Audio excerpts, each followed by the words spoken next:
আগামী জাতীয় সংসদ নির্বাচনকে সামনে রেখে মাদারগঞ্জ উপজেলার করইচড়া ইউনিয়নে বিএনপির রাষ্ট্র কাঠামো মেরামতের ৩১ দফা বাস্তবায়নে লিফলেট বিতরণ কর্মসূচি অনুষ্ঠিত হয়েছে। বুধবার সকালে করইচড়া ইউনিয়ন বিএনপির নেতৃত্বে ৭ নং ওয়ার্ড বিএনপি এই কর্মসূচির আয়োজন করে। সাম্য ও মানবিক বাংলাদেশ বিনির্মাণে বিএনপির ভারপ্রাপ্ত চেয়ারম্যান তারেক রহমান উপস্থাপিত ৩১ দফা বাস্তবায়নের আহ্বান জানিয়ে ধানের শীষে ভোট প্রার্থনা করা হয়।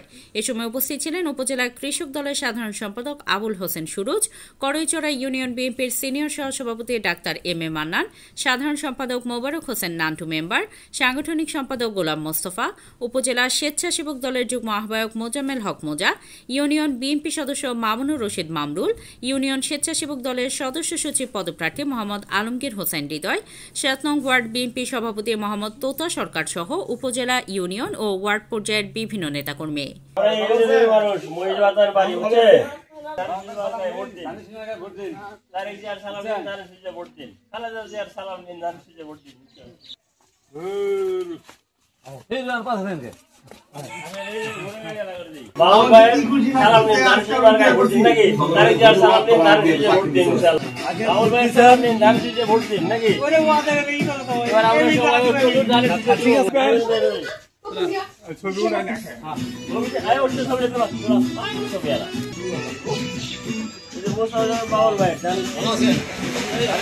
মোহাম্মদ আলমগীর হোসেন, জামালপুর জেলা প্রতিনিধি, ঢাকা প্রেস।